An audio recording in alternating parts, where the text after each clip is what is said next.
What's going on, everybody? Welcome back to another Vinyl Monday and back to our channel. So I have to start off with some pretty sad news. We are no longer doing Vinyl Mondays every single week. So we're still going to be keeping Vinyl Mondays. Sorry for the poor joke, but it was pretty bad. It was pretty bad.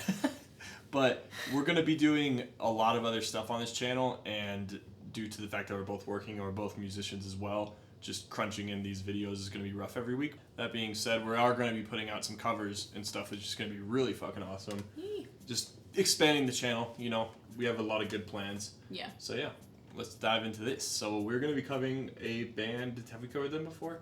I don't think so. I don't think so either. So we're going to be covering a band for the first time, and yeah, let's just dive right into it. Yay. So the record is Beside Myself by Basement. Yeah. Has a little shooting stars. Not shooting stars, like what? Constellations. Constellations, there we go. For all the, like, song titles and everything like that. It's cool artwork. They have a lot of cool artwork, honestly. Mm-hmm. And yeah. So I'll have Maggie show the vinyl. It's pink. It is pink. I said it looks like the... It's a little splattery. Actually, yeah, it is tell. Splattery. It's like barely... It's like you can see if the light catches it the right way, so you probably can't tell in this camera. We're going to talk about this record like we always do.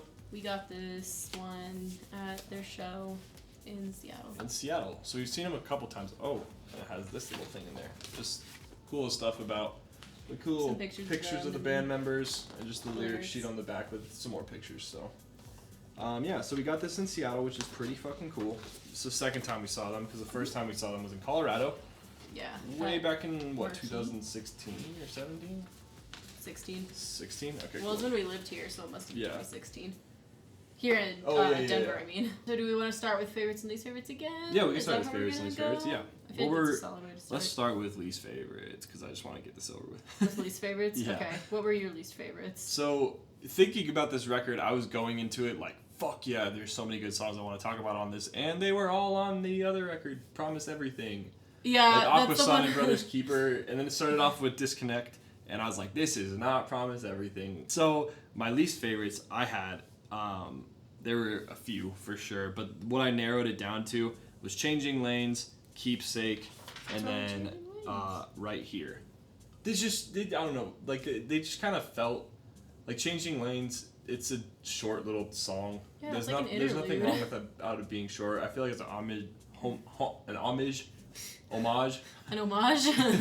I feel like it was an homage to their other song on the record, Ultraviolet, just because they were talking about crashing and like everything like that in a car, and it's kind of what that they reference stuff like that in the song, which we'll go into for sure. I don't know, it just kind of felt. Oh. I liked it. Just I don't know, it just didn't do it for me. And then Keepsake, actually, let's just say Right Here first. Right Here, by the end of it, I was like, this is annoying. And they have a hidden track at the end of that record, or at the end of that track, Immediacy, and I thought they should have just scrapped Right Here and just put that in. Yeah. It just kind of felt bland at the end. It kind of didn't feel like, if you didn't know there was a hidden track, I don't know. It just didn't do anything for me. Yeah, I also said Right Here was one of my least favorites. It wasn't my favorite guitar tone that they used. Which the guitars in this record are amazing. Yeah, this one wasn't my favorite though. To wrap up mine, it was Keepsake. Fuck, that song was annoying. I wrote like, let me be your lucky charm in the bridge. Mm-hmm. And I know people sound dead in some songs.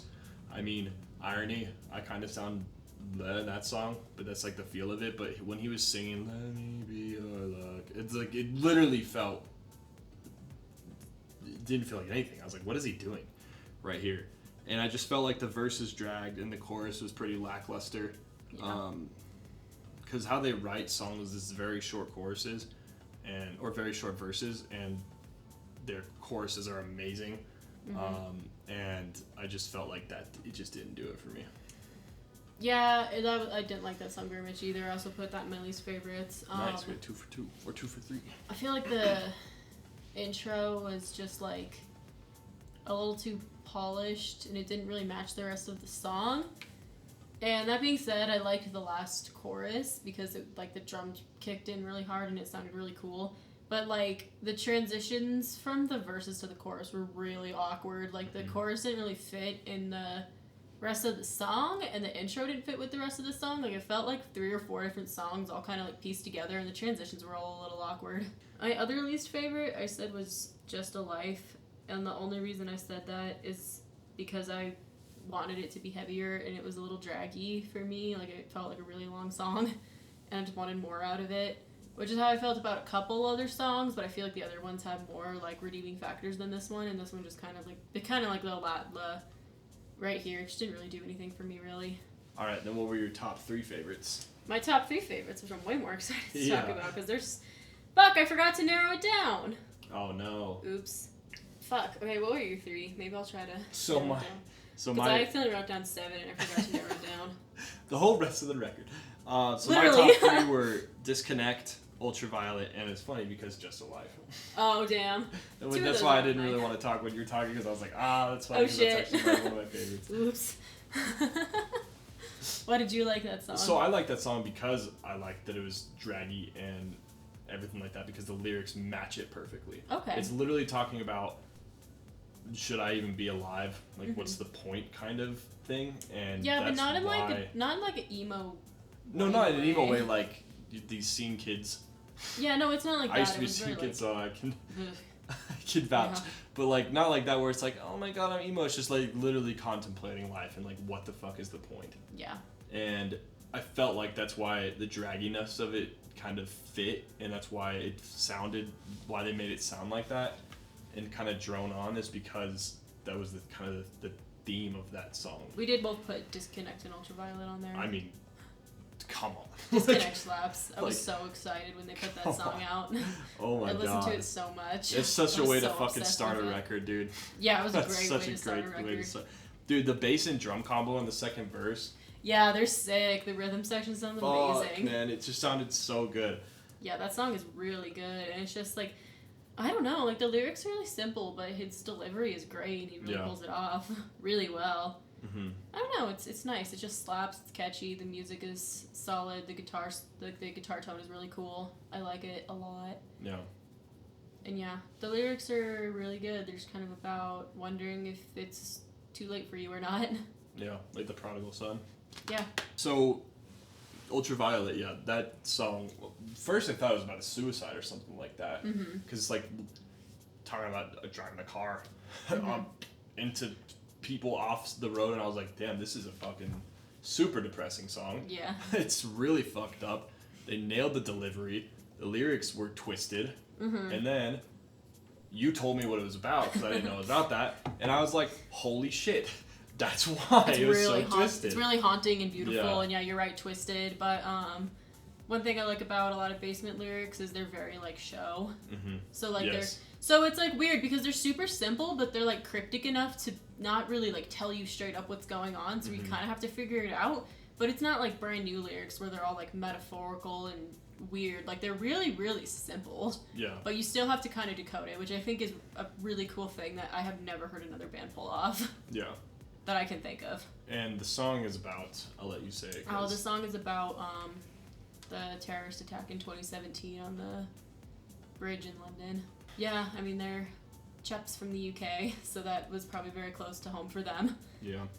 And I don't know if, like, anyone they knew personally was affected, but I mean, like, the whole kind of area and country was affected. Like, even the whole world is really, like, shaken when something like that happens, and like especially being so close to home for them, it probably fucked them up. And it's kind of a cool song because it's almost like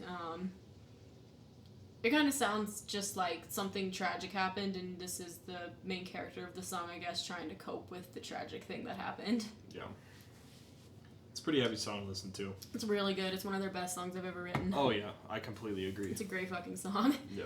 And it's a little heavier, and his delivery is really good as well. Yep. It's a great song.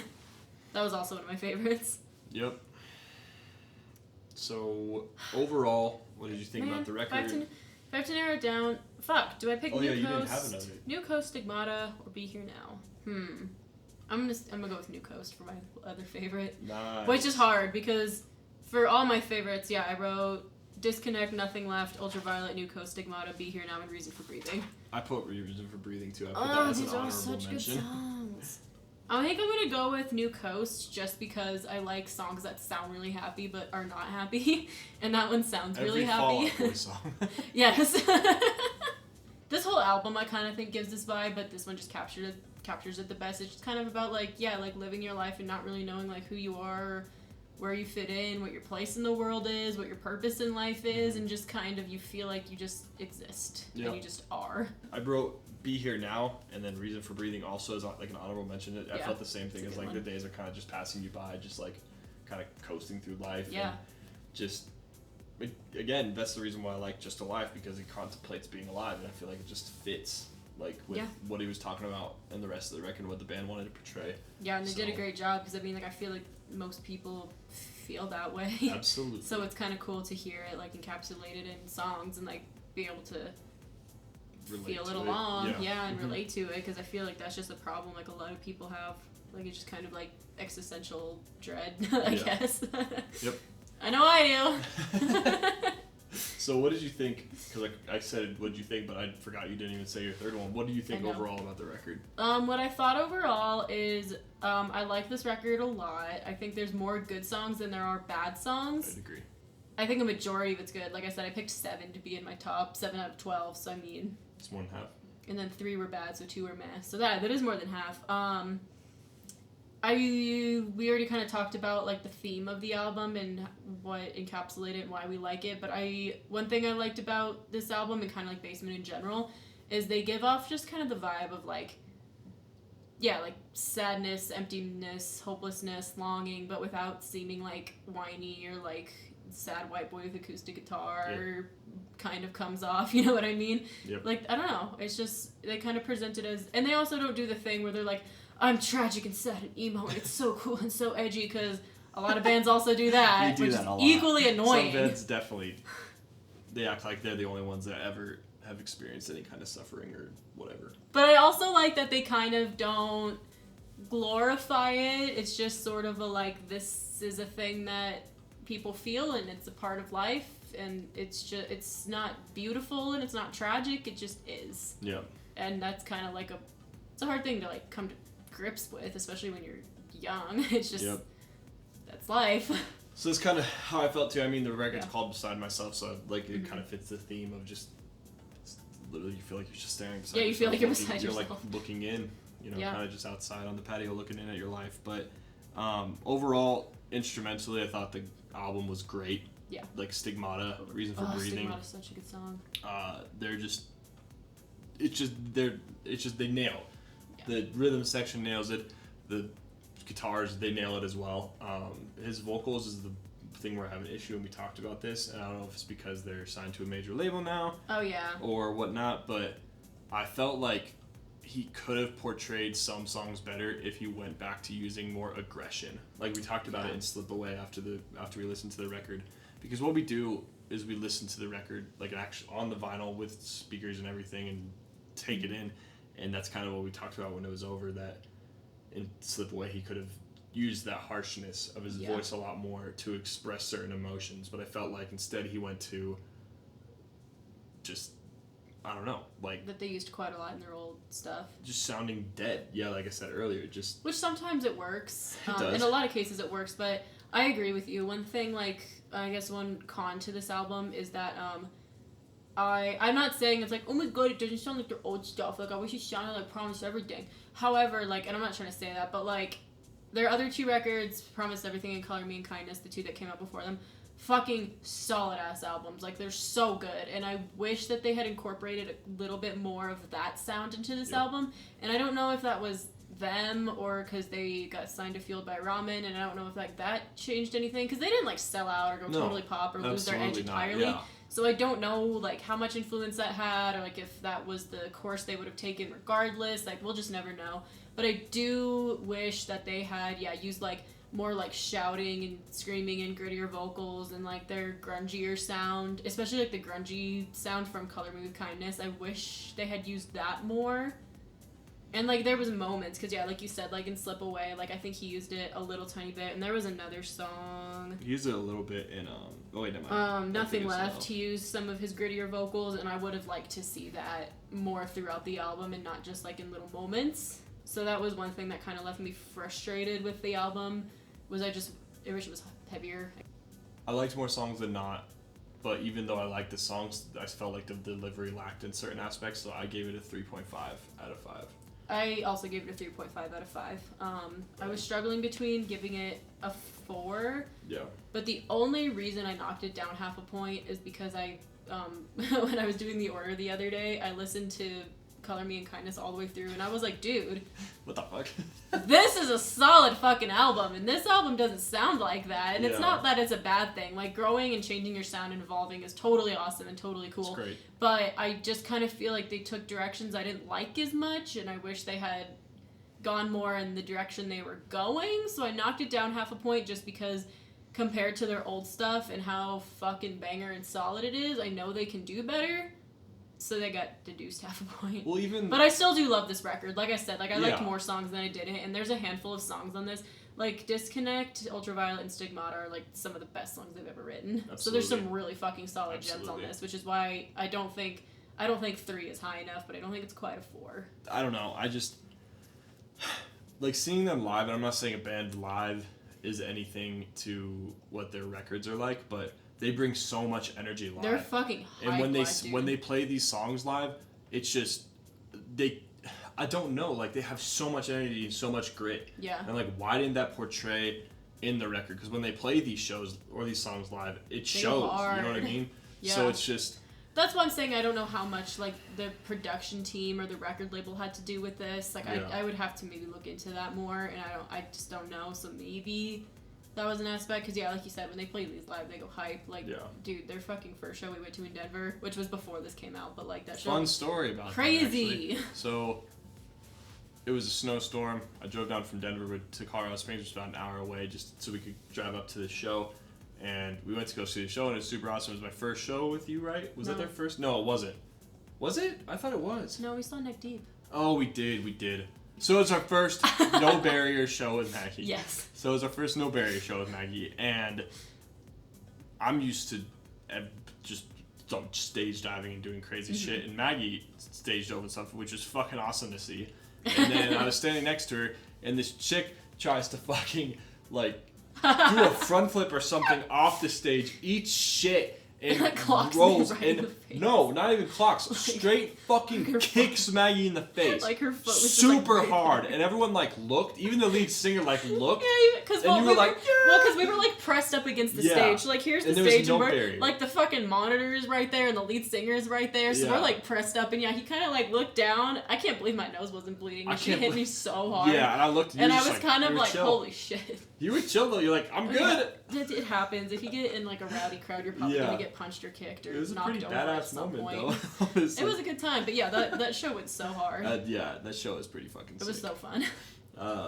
Anyway, so that's that. Wrapping it up. Yeah. Like I said, we're gonna be doing Vine Mondays every other week. Anything else you want to say before we jet on out of here? I don't know, keep it real and rock and roll. Keep it real, rock and roll. Don't do drugs, and tip your tattoo artists. Tippy tap. There, very solid, very solid. Yeah. All right, guys. Peace out. We'll see you Bye. later. Subscribe. Thank you.